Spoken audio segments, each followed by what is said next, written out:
everyone, it's Dave from Save Decks here, joined by Declan. Hello! And we are going to be talking about stuff we've seen at E3, but we're going to start with what we saw before E3. And Pokemon! The Pokemon Direct. We waited until after E3 to do this discussion in case they revealed more at E3. Which they did! Sort of. You can use the Pokeball Plus. That's all they revealed at E3. Just to walk your Pokemon for something good to happen. Pretty much, yeah. So it wasn't really much news. We could have done this last week, but we thought just in case, saves us discussing it again. So we'll talk about what we think of Pokemon Sword and Shield. So first of all, this Direct started off with a trailer, and there was a lot to look at in this trailer. I thought it looks like it's set in England. And I thought first thing I saw, been confirmed. Yeah, but it's like red pillar boxes. There was like libraries. There was Not Big Ben was there at one point, and then there was like this open world. It looked a bit like Xenoblade Chronicles with the Pokemon flying around. And the Pokemon were out, you could see them. Yeah. And then there was a giant Gyarados, and then there was like this, they made their Raichu really big, and I was thought, what's going on there? And it showed a gym battle, which was in like a football stadium. They're all wearing like football kits, and the main guy had a Charizard, and it was like, what is going on here? Imagine if they just ended it there, and didn't explain any of that. That would have been a mindfuck. And whenever trailers like this happen, I tend to see videos where people, like fans, start to analyse everything, break it all down. Luckily, Nintendo did that for us and broke it down for us. They did our jobs for us. We now feel like we're redundant. So, basically, first of all, we'll start with the new Pokemon we saw in it. I'll get to the legendaries at the end. So, first of all, we got Wooloo. What do you think of Wooloo? I think Wooloo's adorable. I think it is a popular one. I think it's a real fan favourite. I think we're going back more to that. If you look at how Pokemon has evolved as a series, yeah, you used to have like all the original Pokemon, but actually like Butterfree was a butterfly, and Charmander was a salamander, and things like that. And I think we're going back to that instead of having an ice cream cone. So I'm really happy with that. Although I do like the ice cream cone Pokemon. Don't forget the Chandelier. Chandelier is one of my favourite Pokemon. Litwick is in my top 10. Litwick is like the little emo, and that just makes me think of me. Yeah. So one thing I quite liked about Wooloo was they're saying about it's fur, not wool, that he's got. Yeah. And they're saying his fur's used for carpets and clothing and stuff, like how wool gets used. But I'm thinking, he's got the name Wooloo. Like, the word wool is in his name, and it's not wool. But wool comes from fur. True, but it's like, why can't they just call it wool? Because Mareep has wool? True. And Runaway is one of the attacks. Is it? Oh, I didn't know that. One of the special features of it. So the next one I'm going to talk about is Glossy Fleur, who's a flowering Pokemon. The description of this says, Glossy Fleur prefers land with clear water and air. Its pollen has a healing effect and is commonly used as a folk medicine remedy and made into tea given to children in the Galar region when they're ill. So it's quite nice that, say with Wooloo, like, they have a purpose, these Pokemon. See, I don't actually like this Pokemon. No, because I feel like it's been overdone. Because I really like the cute little fairy grass type Pokemon. Yeah. But this just makes me think of Jumpluff and other Pokemon we've already got. It's just a very similar design. Which I guess the same could be said for Wooloo. What do you think of its evolution, though? It's the only evolution we've seen from this new gen. Unfortunately, the same. Eldegoss. They remind me of the first fairy grass Pokemon we got in Gen 6, I want to say. And then they remind me of Jumpluff, the Hoppip line, basically. Yeah. Okay, so we'll move on to the next one. Dreadnought. What do we think of Dreadnought, who is a bite Pokemon? The jagged fangs of the bite Pokemon Dreadnought are strong and sharp enough to bite through rock and iron. That sounds impressive. I think it looks good. We've just found out today that it's one of the water gym leaders Pokemon. Yeah. So I think that could be quite cool. again, all the ones we've seen, none of them are particularly unique. We've got a sheep, we've got a bird, we've got a tortoise or turtle, and we've got a grass fairy type. So I'm just a little bit annoyed with that. I am liking Corvette Knight though. Yeah, no, I think he's my favourite. I'm not normally a bird type Pokemon person, but I really do like him. Although he is a flying and steel type Pokemon, and basically it's a taxi as well. It's basically your fly in this game. I'm assuming you just summon it as a taxi and takes you to places. Yeah. And again, it's kind of like with Chansey being a nurse. Like this Pokemon plays a role in society. Actually has a job. Yeah, which is pretty cool. So yeah, I do like that one as well. So now we'll get to the wild area stuff, which I know you were excited to see. Very, very, very. And the thing that got me is, like in the trailer initially when it showed it, I thought Xenoblade Chronicles because of the way the camera panned round with the giant Pokemon that were there. But then when it showed the open world areas this game has, it sort of reminded me of Breath of the Wild a little bit, especially because in the direct on that point, it played this piano music which sounded similar to Breath of the Wild. Yes, a lot of people have said that. Was that on purpose? I think so. And yeah, you can freely control the camera in these bits. There's Pokemon out and about you can see. Do we think we will see some sort of, in this area, you can use a camera and be compatible with Labo VR? Ooh. That's an interesting concept. I think Labo VR would be really good with this. Yes, definitely. I mean, there's a lot of games Labo VR would be compatible with, and didn't actually hear anything about any VR updates for anything at E3 this year. No, that's one of my disappointments. Upcoming video, hint, hint. So now we'll move on to what happened in the wild area section of the trailer. It showed the giant Pokemon, or the Dynamax they're calling it. What do you think of that? I was saying to you earlier, I have a love-hate with a lot of these mechanics because I fall in love with them. I really love like Mega Evolutions. I love Z Crystals. I really like these mechanics, but then Pokemon almost abandons them to bring out the bigger and better thing. I would have no issue if every generation they added a few new Mega Pokemon and things like that. So I feel like I'm going to fall in love with this.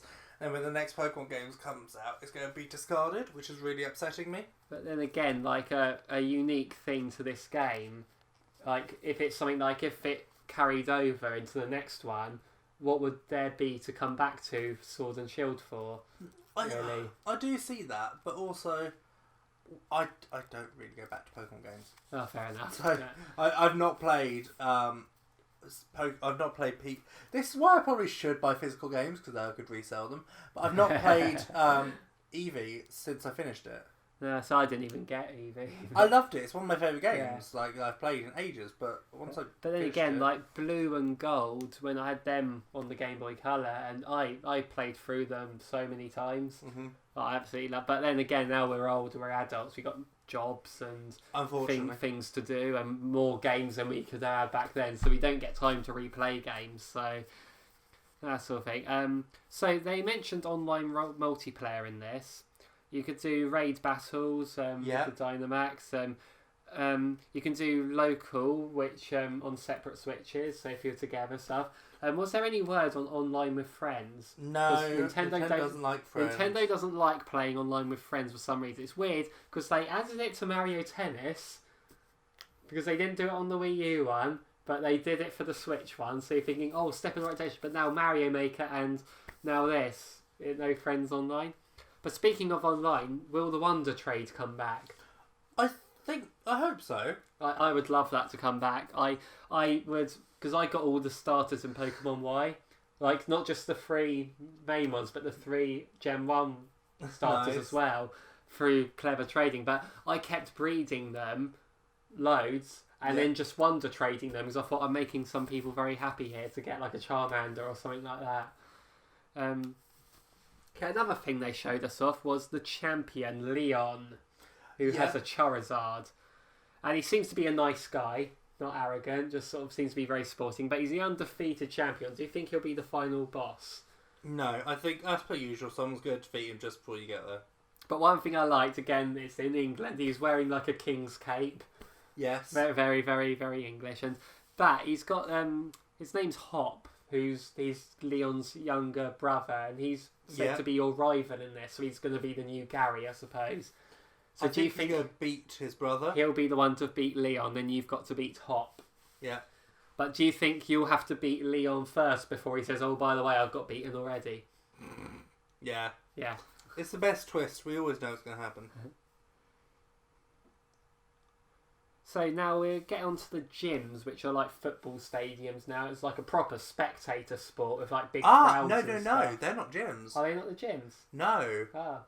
No, I could be wrong, but I'm sure they said that those are stadiums where people compete. It's just because they showed Milo, the grass-type gym leader, and you fought him in one of those places. I don't know. I thought, because we were shown the water gym in today's Nintendo Direct, and it wasn't a big football stadium. Is it not? No. Okay. That's where they said about... I could be completely wrong, but I don't think they are the I gyms. thought it was in this. Okay, but we know that grass-type Milo, that guy, he's in a football stadium still. Yeah. So maybe... saying it's sort of... I like it says on... You got like the sign above the entrance showing what type... like the grass type symbol was there and all that, so that's pretty cool. I noticed that Milo has no nose. Really? Yeah, I think if people are theorising that he's a Ditto, so that's kind of strange. Okay, we'll move on now to the legendaries. Please don't die. Not today. Okay, the legendaries are wolves. I guessed that because of the logos. Had wolves on them. One of them's carrying a sword. Which is very similar to Dark Souls. Yes, as you pointed out. And the other one's got a shield as like a mane or said, which I'm glad I'm getting shield now because I think that one looks much really cooler. Good. Yeah, slightly regretting my choice to go with sword. So the sword one is called Zacian. Yeah. And the shield one is called Zamazenta. Yeah.